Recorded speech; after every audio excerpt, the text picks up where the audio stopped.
Hi Thomas, how are you doing? How are you, Neil? It's great to see you there out in the open. I'm glad you're getting some fresh air. Oh, it's beautiful here. Yeah, I mean it's a bit overcast, but hopefully, you can see a bit of blue. So we're going to get some sun later. I think it's just great to be in a stone circle for a change. I know, and the grass being so green this time of January and everything. It's beautiful, isn't it? The Yeah. clouds on the mountains and everything. Yeah, it's beautiful to be out here. Why don't you tell the people what circle that is? That's Castlereagh Stone Circle in the north of the Lake District near Keswick. It's an absolutely wonderful place, surrounded with these mountains. We call it an amphitheatre of mountains. It's outstanding. Well, it's got to be one of the best. It's got to be the best situated stone circle anywhere in the world. It has to be. Yeah, it's my favorite stone circle in the world in terms of drama. Yeah, yeah. I remember the first time we went up there. You were really quite taken by the whole thing. It's Oh yeah, breathtaking. yes, because it was like, well, these people were like, they were like stage managers as much as they were anything else. They One way of understood. looking at it. Yeah. There was true. See this right before we came on air. Neil and I were saying that we shy away from these academic texts of the meaning of megaliths and what this artwork, because we approach it in the way that we approach Castle Rig. We're like going into an art gallery and looking at art, and that's a big part of it. You're looking at art. Yeah, I remember reading about one of the stone circles. Where was it? It must have been on the Isle of Man. Yeah, it was on the Isle of Man. What's the name of it? Castle in Hyde, Castle in the Heights. And they were saying what a sensible place it was because it was so near the sea, so they could go and they could fish, and it was near a forest, so they could. And I thought, no, it's here because it's beautiful. It's a beautiful view over the. Why can't it just be that? Yeah. I'm sure they had the idea of the aesthetic just the same as we do, really. Yep. It's the stone circles balance out the left and right brain, I think, quite well. Mm, You can do the astronomical alignments, you can study the stones, the dimensions, the engineering, but that's only half the story. The other half is your right brain, where you're seeing them through the eyes of an artist. absolutely, absolutely. So our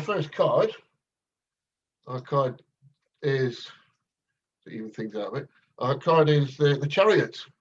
Yeah, So we're up to number 7, and this is video number 11, and this is on my channel, isn't it? yeah.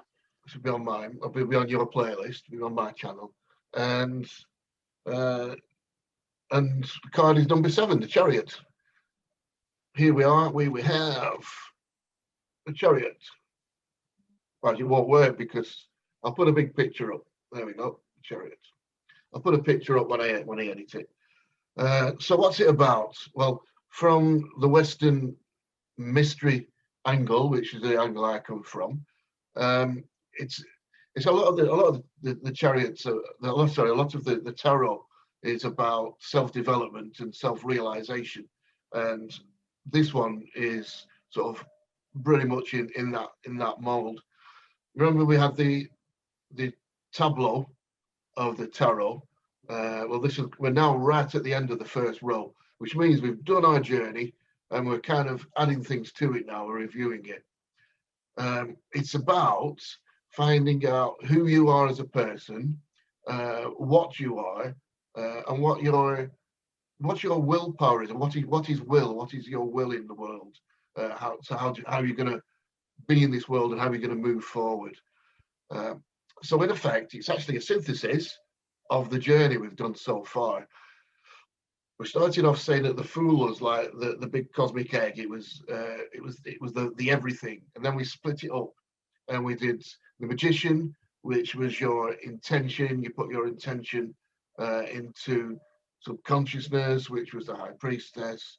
Then they had the empress, and she produced lots of answers to those questions in the form of sort of pregnant ideas and nature. Then we had the emperor, which then you took those ideas and you put them through your reason, and reason was the emperor. Uh, then we had the hierophant, where you would use your intuition, your internal thinking, your internal teaching. And then we did the lovers, which combined your own personal trinity back into the one again. We said that was like back into the one thing, so that was love. And now the chariot is all about knowing your own true nature, so you can use this system again, knowing who you are as a person. So the chariot, so what we've got here is a picture of a guy in a chariot. Now the chariot itself represents your personality. So what we're saying is you are not your personality. It's just a vehicle you use to travel through this world. He sat in a cube, and the cube is cube represents the physical plane. So it's you on the physical plane, and you actually say, don't you, this is my personality. So if you say this is my personality, it can't be you, can it? It's something you've got, something that you use to interact with the world that we're in at the moment. So if I just go through a bit of the symbolism, and then I'll tie it up at the end. So I'll whiz through a bit of the symbolism, okay? So first of all, the Hebrew letter is pronounced something like Chariot, and it means fence. So it's all about enclosing what you are. And this is the opposite to the lovers. Remember, the lovers were swords, so that's about dividing things. Well, this is fence. It's about keeping things enclosed. It's also about speech. Speech is in is the I can't really call it, but that is tied into the card as well. So speech, the idea of a speech is that a speech surrounds an idea. If you have an idea and you explain it, you put a fence around that idea. So you've got a fence again. The whole idea that if you have a thought, because every idea starts with comes from subconscious, it's a thought, and then that thought you will transfer it into the English or whatever language you've got, and then you'll make horrible vibrating sounds like I am doing. It'll just vibrate through the atmosphere and go into somebody else's ear, and they'll translate those thoughts back into the English language and then back into thought again. So what you're really doing is you're doing ESP, except you're doing it in a physical way, kind of sort of a vibratory way. You notice at the back of the card there's a city. So the city wall, again, this is fenced in, and then you've got houses, and that's houses again are walls on it. So that's another fence. So that's saying that it's working on the human level. In front of that, you've got some trees. So the trees are another fence. So that's like a nature fence. And then in front of that, I keep saying the internet is going unstable, but still, can you still hear me?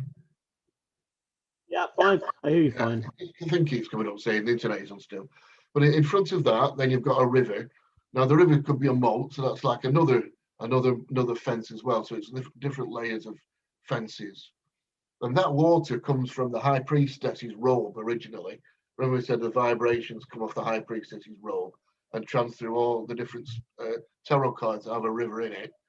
And in doing that, on this particular card, you can imagine that river actually flowing through you. So all those ideas that come from the subconsciousness flowing through you, if you could use those ideas. It's a bit of a difficult concept of will and willpower to explain, but hopefully I'll get it over by the end of this. He has a canopy over him. There's our actual guy. And what we're saying is the guy in the chariot is the real you. The chariot itself is the personality, but the man in the chariot is the real person walking around in the chariot. The canopy above is the idea that everything is one, so it's as above, so below. And you'll see there's 4 pillars, and each of the 4 pillars is cut in half. So then again, it's as above, so below. And there's a ring round it of each pillar, which says that that's the note. So it's saying it's all one, it's all part of the fool. The shield is the Hindu yoni with the wind globe, both talking about the unity of the opposites. Because you notice that the cube is grey. So we've got the white sphinx, the black sphinx, representing the pillars of Solomon's temple, of the opposites. And then you've got the grey in the middle, of the cube. So you've got the unification of the opposites. Now the Sphinx, or animal and man. And you'll notice that there are different levels of the life force again. As I said, those are the pillars. But the black one, it represents a pillar of severity. And you'll look on his face and you see his face is very grim. And then the white one is a pillar of mercy. And you see that she's smiling. So you've got the pillar of the grim pillar of severity, and you've got the white pillar of mercy. And you look on his shoulders and you'll see that the moons there, the subconscious moons, are the same faces, strangely enough.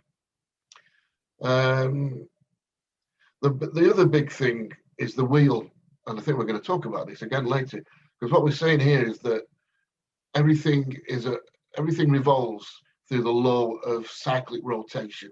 I don't know if we've covered this before, but we're saying the world is really, if you know that the world is a world of cyclic rotation, it helps you a lot in your understanding of how things are.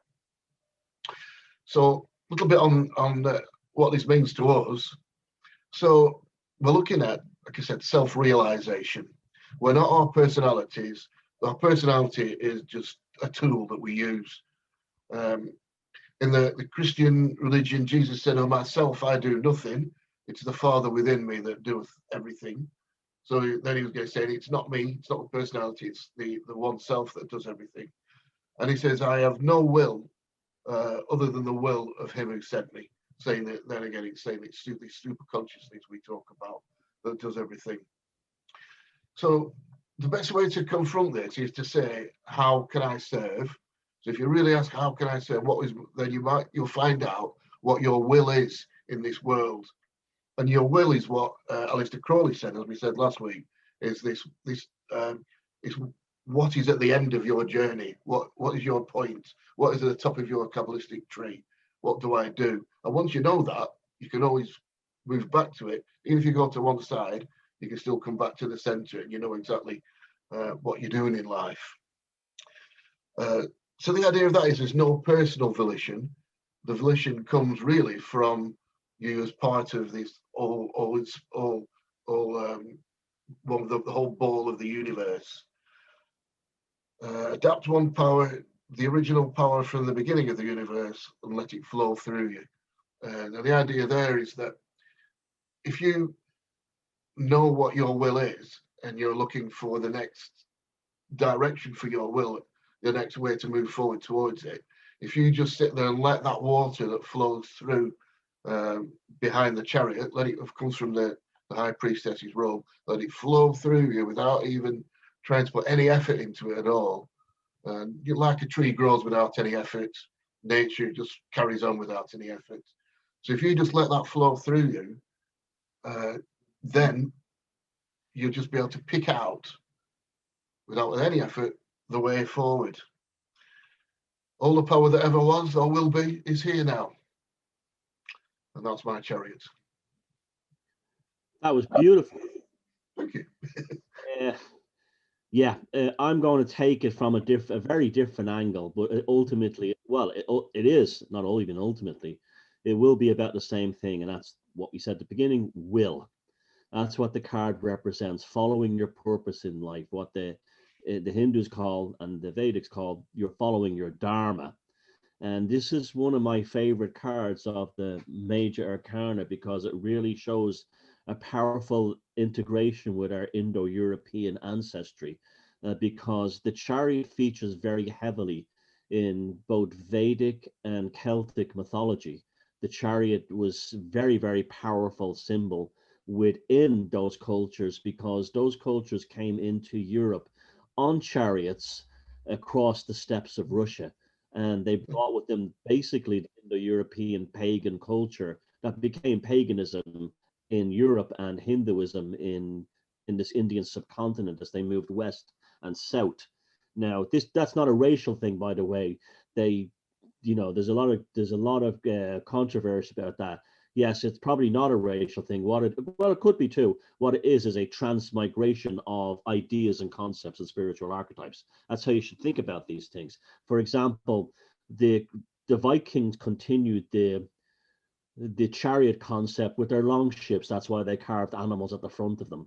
That's why you have in the Irish mythology, MacManaman MacLear, where the Isle of Man gets his name from, is guided in a ship which he controls with his thoughts. So here we are, the will and the internal impetus driving the will to follow one's dharma or purpose in life. Now, the first card I'll talk about here is the classic Italian deck and how it's represented. You'll see that he's on a chariot that looks very much like a Hindu chariot. It's got the palanquin or canopy or parasol above it, and he's underneath that. And you spoke about being enclosed. Remember you said that earlier on? Being enclosed and fixed within your boundaries as you move along the road or the path, hauled by the two horses, which represent the duality of man, the subconscious, the conscious, the spiritual, the material, the whole thing. The chariot, the fool has now found his dharma in life. He's integrated by the lovers, and he's now moving forward on the path.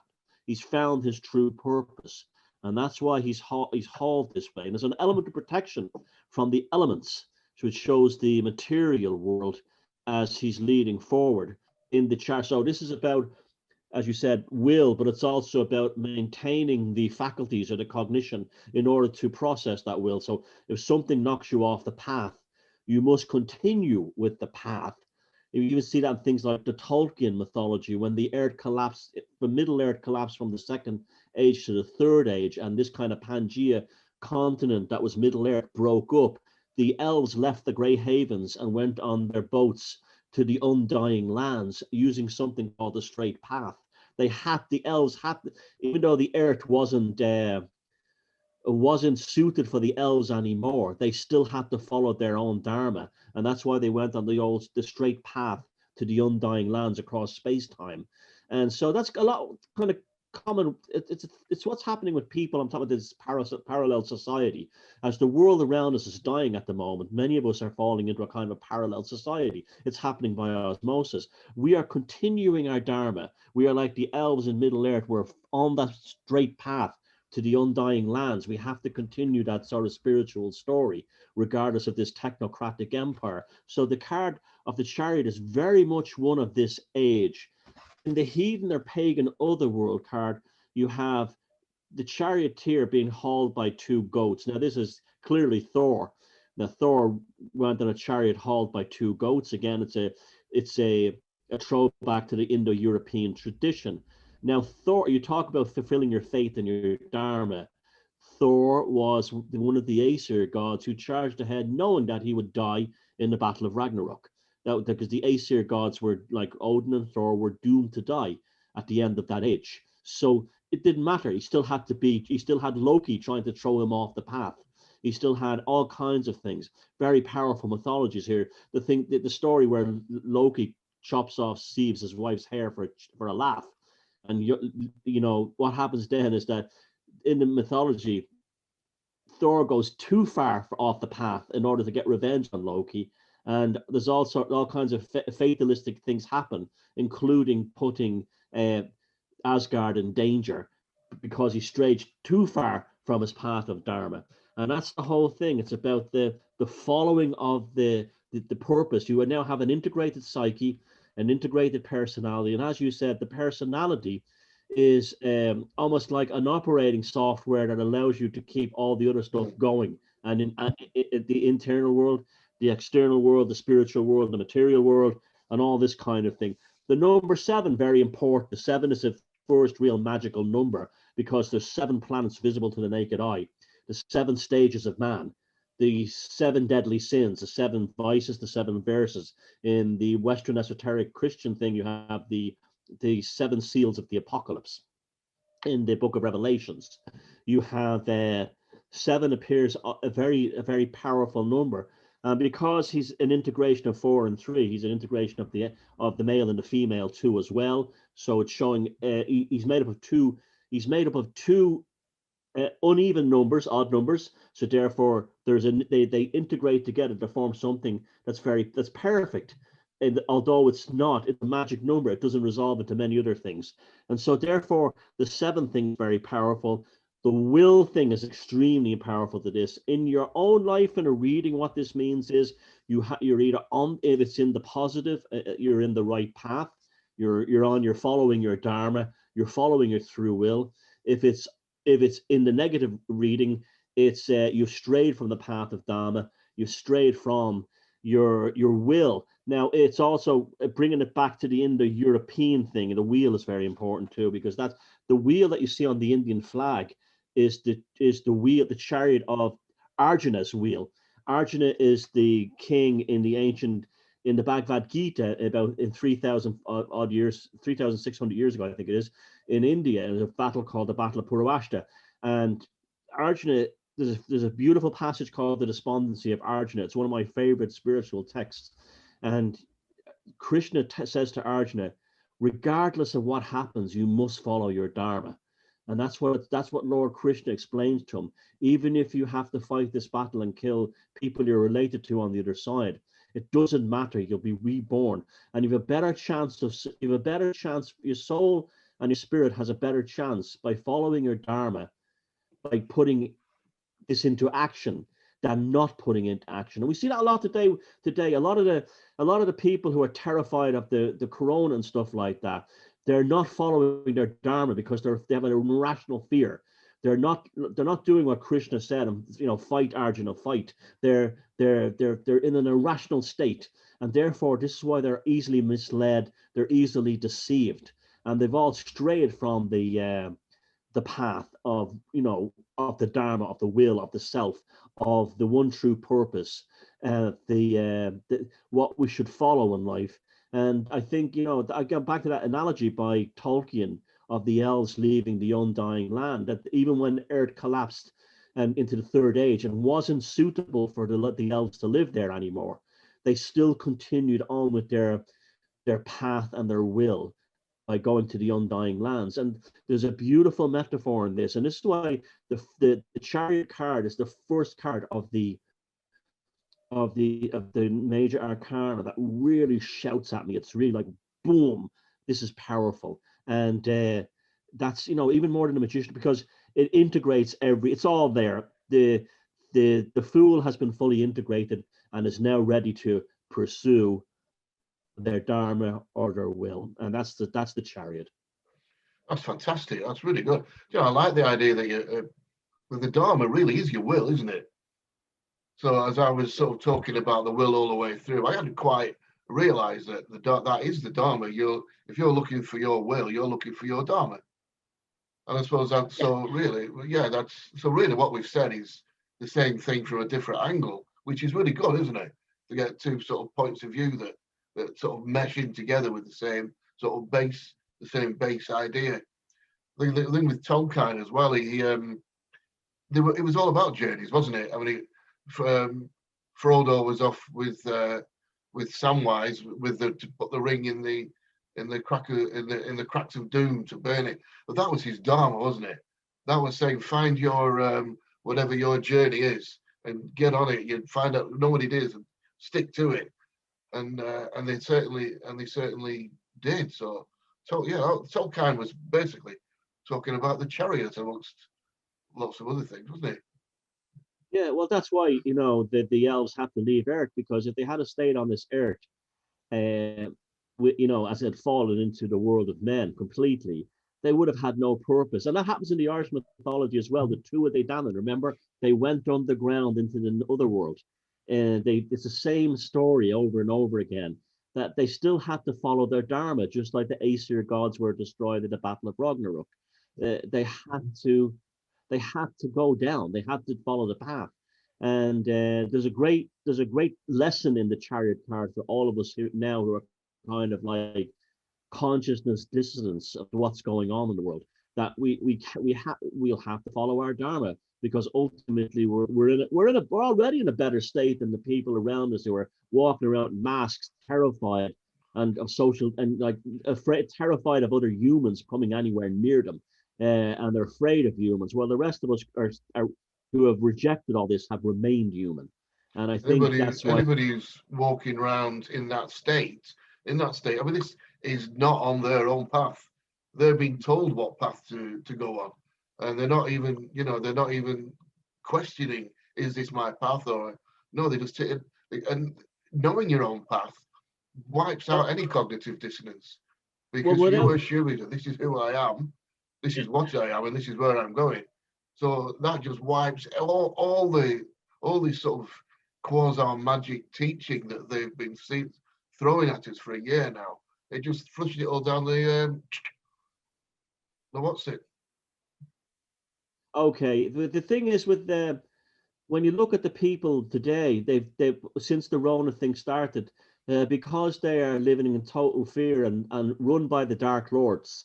There really is there is that feeling about it that the eye of Sauron, the eye of Gates, the eye of the Fauci, the eye of Hancock. That it's turned them all into orcs, and they're walking around with a face mask on them like an orc, and they've got the eyes, and they're all in terror, and they're moving like orcs around in the supermarkets and stuff like that.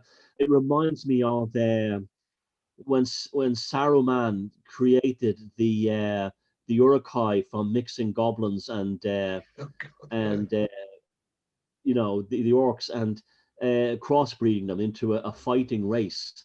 And that's, I really do feel like that. I do feel like that we are the free peoples of what is, a real life Middle Earth. Middle Earth, yeah.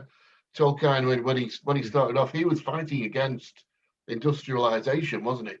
Because then it was the time when factories Yeah, were being built, and it was kind of ruining the countryside. So this is the same thing, and just on a different level, really. yeah. This is so the chariot represents the path away from things like that.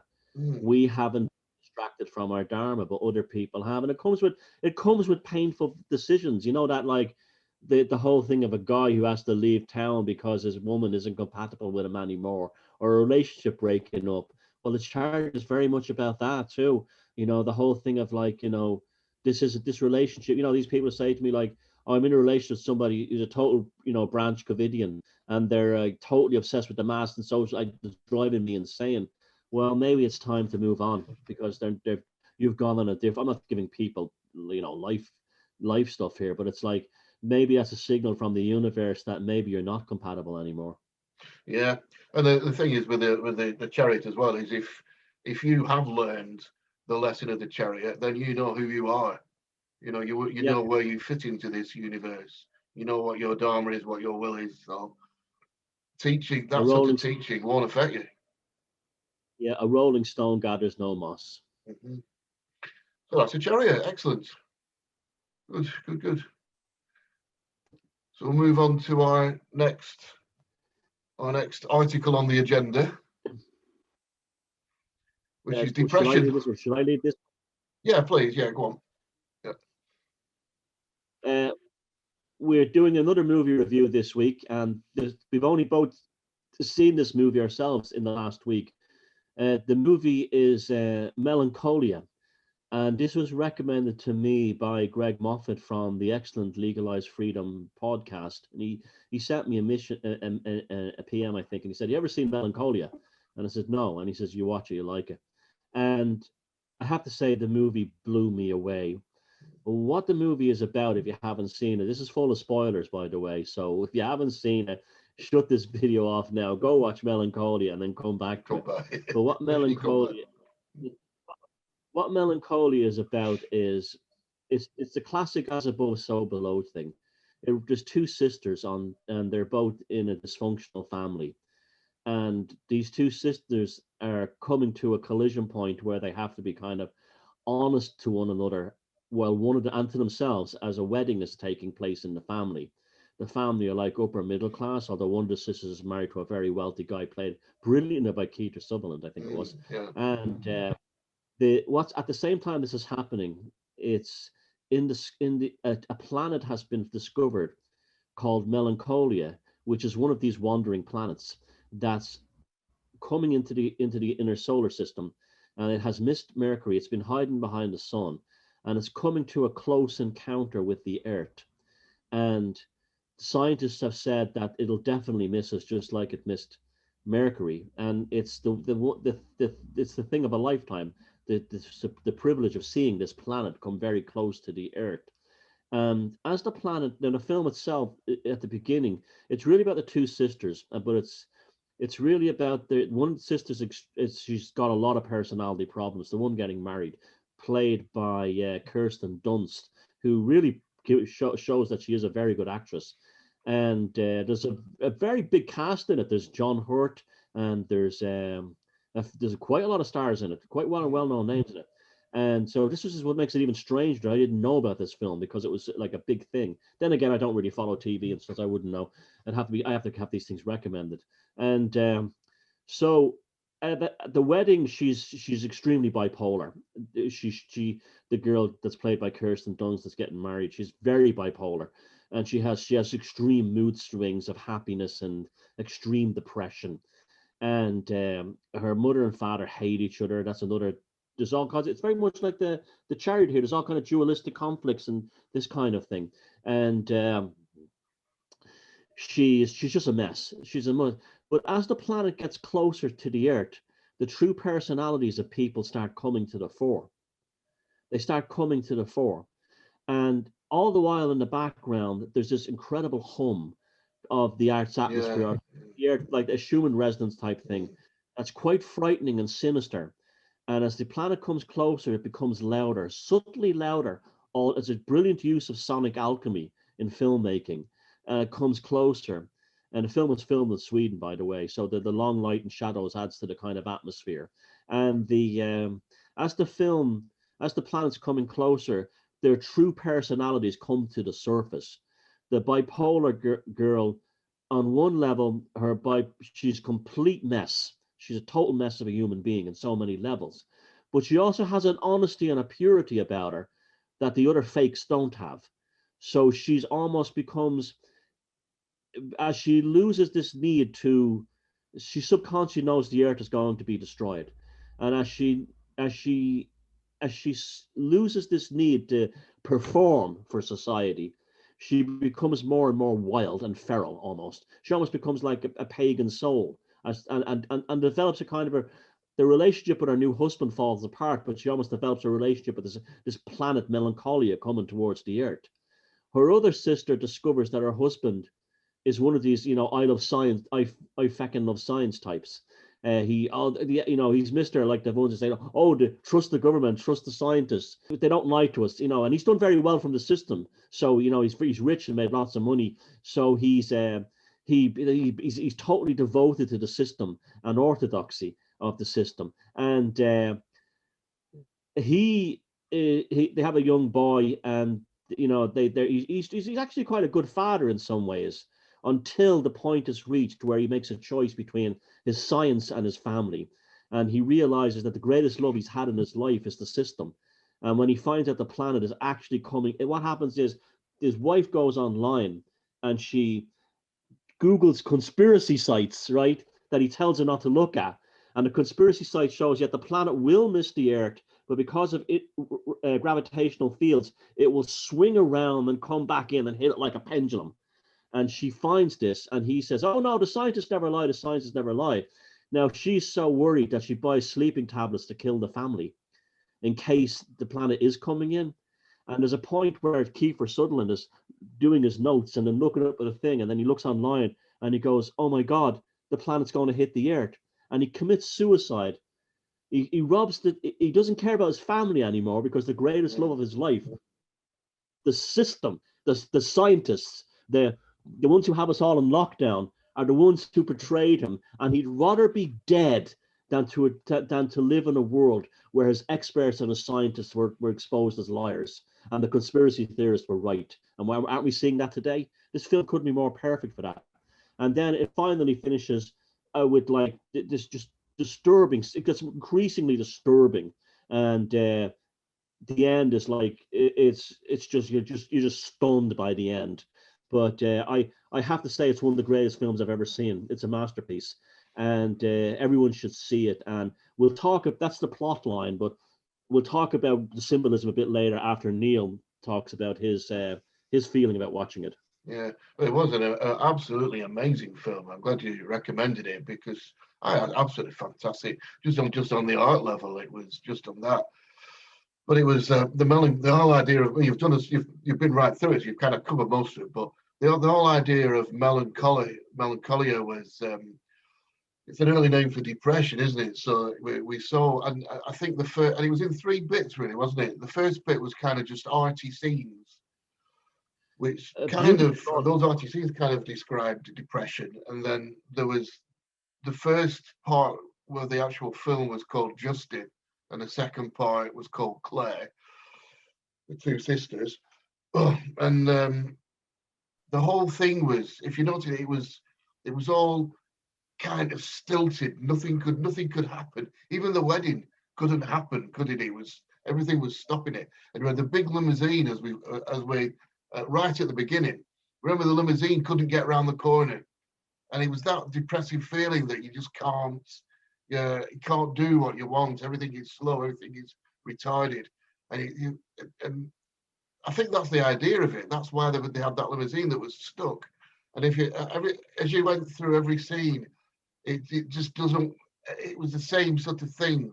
The wedding was ruined, and the guy who was the wedding organizer put his hand up, didn't he? Because he couldn't face Justine, who was getting married, because she ruined everything, and she was 2 hours late. So that had gone wrong, and John Hurt played the father really well, but it was so self-obsessed, and the mother was an absolute disaster. So no wonder they were. She was depressed, you know. I mean, right at the end, John Hurt. I mean, Justine had put her hand out, saying, "Look," to her father, saying, "Look, stay overnight because I really need to talk to you about something. It's very, very important." So she made him. Then she got up, went down to his room, and he'd gone. He said, "Oh, I've got a lift. I had to go." So obviously he let her down all the way through her life, and that's why she's not been a self-adjusted really.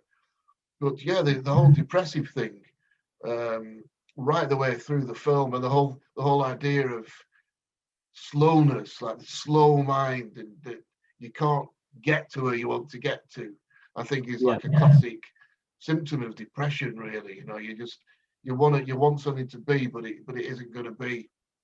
So that was like the first half, and the second half was Claire. So Justine as well, the 2 sisters. The only person that could get anything out of Justine, the depressive, was Claire. Claire could control it. Nobody else could, because she was really quite wild, wasn't she? Absolutely the wild thing. Well, that was the wild thing, was the bipolar thing, swinging between states. Yeah, she was. And then so that takes it from neurosis into psychosis, because she was a bit sort of borderline maybe. There's a psychotic nurse coming out with this many years past. But Claire, Claire was just the average mother, wasn't she? Married mother, nice person, and everything. But she went to start losing it bit by bit as the film went on, and so the second half was about Claire, the other sister, but jumping right to the end, because she went through this thing, like you said, with Keith Sutherland, and he was absolutely brilliant at how he played it, but she was controlled by the husband to a certain extent, because don't be looking at the internet, don't be doing this, but then she did. She kept on with it, and then the most powerful scene at the end, where they took the child, because Keith Sutherland basically bottled out, didn't he? He thought, it's the end of the world, I can't face it. Took the tablets, and he was dead in the stable. The horses, which kind of, I think the horses knew what was going on, but nobody else did. And then, but right at the end, he took the child into the field, and they built. It wasn't really a den. They said they're going to build a den. It was just a few sticks around, and he sat in it and held hands, closed their eyes. Just when you say that music and the sound of the planet getting closer, and also Wagner playing that dramatic scene over and over again. You know, it's all built up and built up, and it was really moving, wasn't it? Because they could see the planets getting closer and closer and closer, and then bang, fire, and they were gone. And and Claire was just her heart had been torn out. She was crying her eyes out at the end, just but amazing acting, fantastic, and very moving. The two sisters that switched roles at the end. Yeah. The aunt had become the kind of mother for the little boy to help him get through his death, his annihilation. And the sister fell apart and became all hyper emotional, like as if she was borderline or bipolar. But right before, as the planet gets really close, the maggots and the vermin of the earth are drawn to the surface. So that's the subconscious dark, the shadow coming, that the shadows that represent the shadow coming up of the whole family. But also found that, like, as what I said, like when the planet got closer, their true personalities came out, their true feelings came out. That even though she was marrying a nice guy, and the guy she was marrying was a really good man, a really nice guy, and loved her and everything, he could only handle her so much, and that's why he abandoned her. And that's why her father and mother abandoned her, because given the choice and knowing the end of the world was coming, and they didn't want to be with her. She was the one who remained with her was her sister, who was supposed to have a conflict with. So it was like this kind of like this feminine kind of thing that she didn't really. She was always looking for. Her boss was an asshole man. There was this. Oh God, yeah, was he? Oh yeah, and then this idiot following her around, like wanting to get a tagline for a. Bringing work, and also her life was so fake and so phony, except for her sister and her niece. That was the whole wedding. The whole wedding thing was strange, wasn't it? Because I mean, the guy. I'm sorry, you I didn't really just still talking. It was so uncomfortable. It was so uncomfortable. The wedding. It was uncomfortable, yeah, and it's as if those two didn't really know each other. They didn't give any background into where they met. But as if they didn't, they were just two people. They weren't a couple. It was like all pretense, and he had to go because. And she said to him at one point, she said, he said to her, "Well, is that it?" And she said, "Well, what did you expect?" And off he went. And her bipolarism kind of transforms into things like psychic power, because at the end she's communicating. She's lying naked on a rock, communicating with the planet with the planet. She's almost wedded to the planet. And the planet Melancholia is blue, the blues, like the blues. And the symbolism is like so profound. But it's also for me, a very frightening thing, because I saw a film when I was a kid that absolutely terrified me called When Worlds Collide. And it was the same kind of story. Of the Earth was hit by a rogue planet that crashed into it, but in this film it's very American, and they build a spaceship and all go and survive on the new planet. So it's kind of like an American Manifest Destiny kind of Garden of Eden thing. But this is always that frightened me very much as a kid, the concept of a planet hitting the Earth. And even when I was watching Melancholia, I'd have to say it put the willies right up me. The way the special effects were done. And when the film was over, I went to throw some rubbish out in the wheelie bin. And just like in the movie, there was the moon, the crescent moon in the clouds. So I was like, whoa, whoa, that kind of thing. Yeah. Put the willies right up me. And it was like, so it hit my kind of deep fears. I've always been afraid of something like that. Very deep, because it's so out of our control. And to make the film a real horror film, she says something. She goes, this world is evil and must be destroyed. And then she says, there is no other life in the universe except that. And that was like, my God, you couldn't have made that more frightening and more nihilistic. Just as if it wasn't bad enough already. Yeah. This is the end of life, and it has to happen because the world is so evil. It has to happen. It has to end. But it was really scary. I mean, it's got to be one of the most, another planet hitting you. It's like an asteroid, isn't it? It's got to be one of the most scary prospects, because you can do absolutely nothing about it. She spotted it, didn't she, right at the beginning, Justin? So what is that star? Right, a little speck before, and then it brought it up because she kept going out looking at it. and then they got the telescope, and then they looked it up and found out that they started researching it, Yeah. and so it built up as the throughout the story. And because I'm sure when she first saw it, they didn't know what it was. It hadn't become a story by then. But there was a very important message in that, in the sense that the conspiracy theories were correct. It just, they were the truth. That was the truth. And the enormous lengths that individuals will go to deny that their government and scientists have lied to them. Well, yeah. But it was also, she goes onto Google and finds the conspiracy out.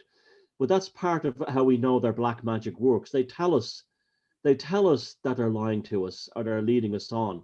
And the profane believe them. And then the likes of us will say, I don't believe. It's in a funny way, they kind of respect us more than they do the ones running to serve them, because they just see them as quislings and fools, where the ones in a funny, this is why they allow those conspiracy theories to exist. And they're constantly pushing the normies to see how much lies they can get away with. And Kiefer Sutherland's character very much represented like that. There's a website called I Fucking Love Science at IFLS, and it's all normies, middle class, upper middle class normies who everything is science. Everything is science. There's no soul. There's no nothing, and they're all absolutely terrified of the Rona. Because they have no soul to them. They've no belief in a higher purpose to their existence. They're not following their dharma, like in the card. And Kiefer Sutherland portrayed that character perfectly. He wasn't an asshole or anything like that, but the thing that meant more to him than anything else, even more than life itself, was his belief in the control system and the infallibility of scientists and political leaders. And that was a powerful message conveyed in that film. It's the whole technocratic age, isn't it? That we're told that you have to listen to scientists. They will tell you what to. It's a bit strange because it used to be a bit like that, didn't it? Because you would look down, you would look up to the doctor or the scientist. They knew everything. But now we don't really. Doctors don't have that respect anymore, do they? Because you've got the internet. Life's changed. But this film is basically starts showing you that technocratic age. It's talking about exactly what we're going through right now, as you say. And they've got to, the whole thing about that, they've got to tell you, as part of this spell, they've got to tell you beforehand, because then they justify it with themselves that, well, we did inform them. It wasn't a black magic thing. We didn't do it to them. We told them first, so they had the option to turn it down, even though it's never explained. But in a way, I was looking at it this week that the before that, so they've done it both ways. First, he said, "Oh, we're going to come out now," and it was almost as if they've said, "This is the end." But not only we told you when it was going to begin, and now we're telling you it's the end. But then they pull back, and then so the messages it's a dual message. So they're supposed to tell you what they're going to do. And usually, or not usually, sometimes you can read between the lines and you can say, oh, they're telling us it now. We know it's going to come to the end. But now it's going backwards and forwards. Yeah. So they're not really doing that even. It was, even towards the end, I was hoping that it wouldn't happen. Do you think next time you watch it, you'll still hope it doesn't happen? Probably, because I tell you, it's this time it's going to miss. Yeah. Because at the beginning they showed the Earth being pulverized by the big planet, right? And you think yourself, was that a dream only? Was that a fear? And you keep thinking, maybe at the end the planet will miss, but it doesn't. It's so fatalistic. It's terrifying. But the film also has a demonic energy to it. I'm not saying that there's evil behind the people who made it, but the symbolism of this demonic energy through that sound, that hum, that vibration. Oh, God, yeah. It's almost like the demons are coming closer. Like they were like, again, Tolkien, they were like the Nazgul, the Dark Riders. And also the way the maggots and the weevils came up out of the ground and stuff like that. There was a very, that hum was, to me, was the thing that stayed with me from watching this film. I was even hearing it when I was lying in bed afterwards going to sleep. I was still hearing that hum in my head. And the film was a masterpiece of using sound and visuals. It especially was so clever. Yeah. that opening segment with Wagner. It was just incredible. The dream segment, well, which you think is a dream, but it's not. It's what's happened. It's what happens in a kind of the way somebody who has like perhaps has a mental disorder might actually visualize it or something. And Like it's the the horse that got stuck and way couldn't drag itself out. horrible. And the way the animal, and then it was like a very pagan movie too. The way the animals all knew through auguries and stuff like that, like the old pagan ancestors would look at the animals and say something's happening, something not right in the world. And but that scene where Kiefer Sutherland, without saying a word, checks his calculations, looks in his telescope, gets the kid's simple rudimentary metal gauge out. Yeah, wow. And every Yeah, time they held it up, and he says nothing, and he just runs into the house. It was just a fantastic. That scene was like, man, this film was outstanding, and it was, yeah, on every level, yeah. like 2001: A Space Odyssey. It will continue to grow over the decades to the point where, like 2001: A Space Odyssey is almost a piece of magic, chaos magic now by itself. It's affected our consciousness so different. Like, have you seen now that the scene in 2001? You know they created a pandemic to hide the fact that they discovered an alien artifact. Now, and they have a conference saying the cover story for the world is a pandemic, and that's come to life. You know, oh, That makes you think, doesn't it? Your jaw drops when you see this scene now. But that, I think, Melancholia in the decades to come will be seen in the same way as 2001: A Space Odyssey. It should be, because it was so amazing on so many different levels. There's the cinematography, the art, the just the every level, the way that they built up the characters, and they built up how his translation of depression, yeah, was fantastic, wasn't it? Isolation that you're ultimately alone in this world. Yeah, absolutely. Yeah, that was strong in it, wasn't it? That was powerful in 2001: A Space Odyssey too. Like, the dialogue was not what people said, rather it was what people didn't say.